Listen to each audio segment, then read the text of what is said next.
After all this, he's been innocent the entire time. Find out the identity of Five Nights at Freddy's real villain in the story. You never know.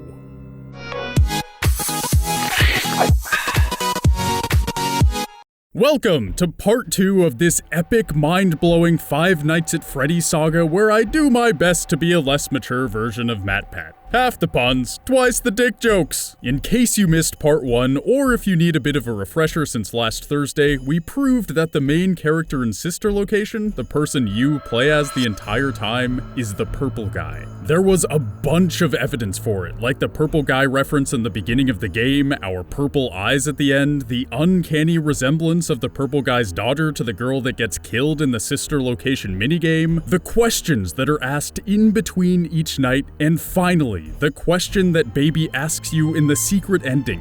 Honestly, going over it quickly here doesn't really do the evidence justice, so if you haven't seen part 1, go ahead and check it out. Just click that I button in the top right corner. This vid will be waiting for you, right here. So if we're all on the same page and you were convinced by the evidence that you really are playing as the purple guy in Sister Location, then that has huge implications for the identity of Five Nights at Freddy's real villain. I'll get into exactly what all that means in a little bit, but we need to talk about one other important character from Sister Location, and that character goes by the name of Ennard. This is Ennard. It seems nice. I don't know, I'm trying to do this thing where I only say nice things about other people. I like your oh god, go fuck yourself, Ennard! That's the last time I take advice from Dr. Phil. There are two very important facts about Ennard that make it crucial to this story. First, it is the animatronic that replaces your insides in the real ending. We know this for a few reasons. The most obvious is that Ennard's name is very similar to the word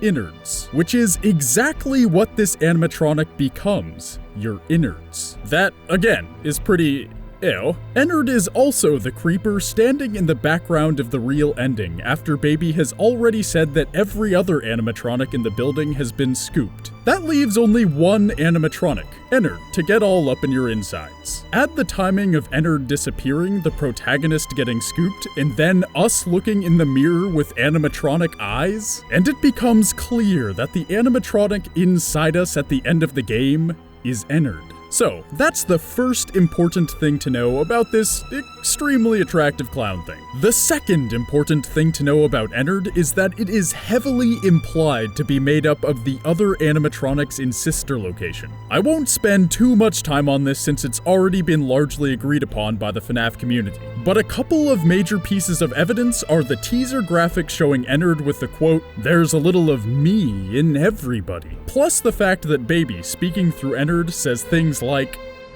"We need you so that we can leave. We need you so that we can hide. We need you so that we can look like you."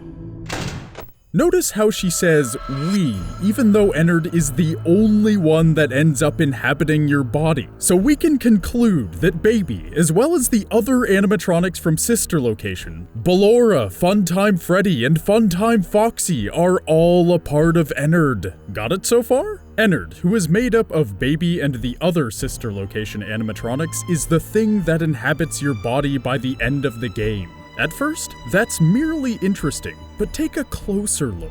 It's really the key to unlocking the truth. If the player in Sister Location truly is William Afton, aka the Purple Guy, and I believe we proved that in part 1, and if the player is inhabited by Ennard by the end of the game, that means that the Purple Guy has been an animatronic this entire time. William Afton, aka the Purple Guy, wasn't the one committing these murders. It was Ennard. What's that, friendly internet commenter? But Grant, how do we know that the Purple Guy became an animatronic before the murders? Good question, sir and/or madam. We've got some timeline splainin' to do, bitch. For all this to make sense, the events of Sister Location have to occur after the events of Five Nights at Freddy's 4, but before the events of Five Nights at Freddy's 2. Why? Because if what I'm saying is true, William Afton has to be inhabited by Ennard after the green-eyed girl, aka his daughter, dies, but before any of the children were murdered. Now, proving this is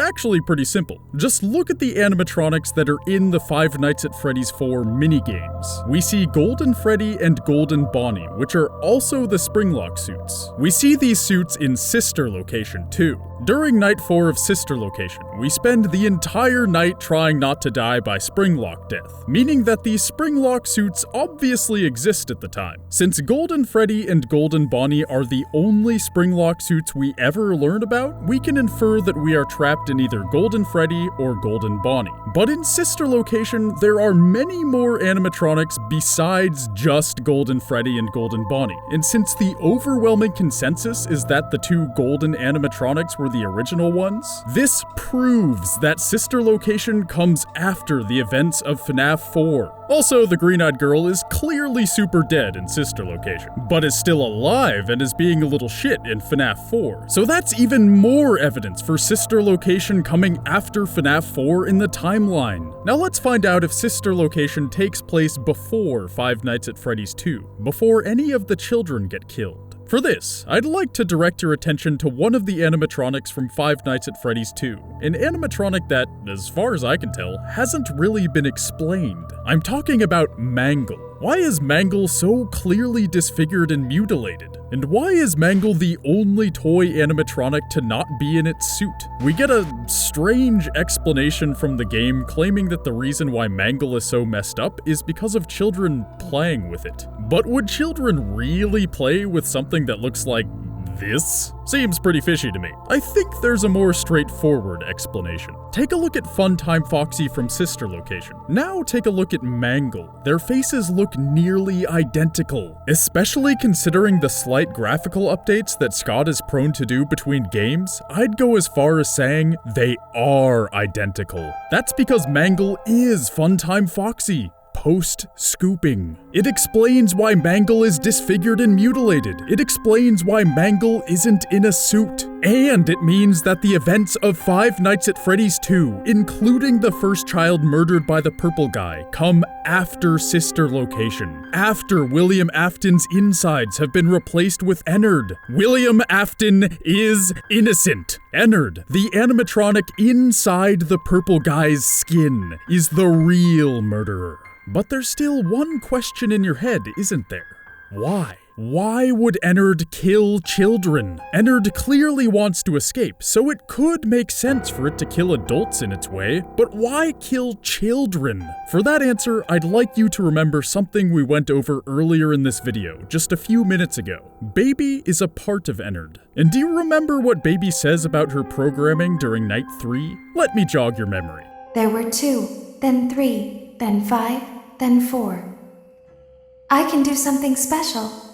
Did you know that? I can make ice cream. Although I only did it once. There were 4, then 3, then 2, then 1.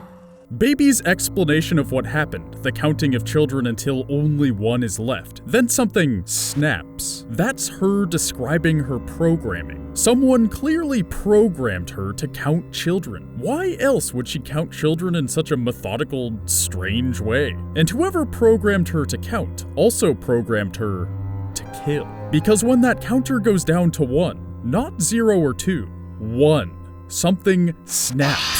She isn't herself, and she kills. Ennard, being made up of all the animatronics from Sister Location, is made up of Baby too. Is it too far-fetched to say that Baby's programming is a part of Ennard's programming? No! That's why Ennard murders children, because it has the same counting program that Baby describes in herself.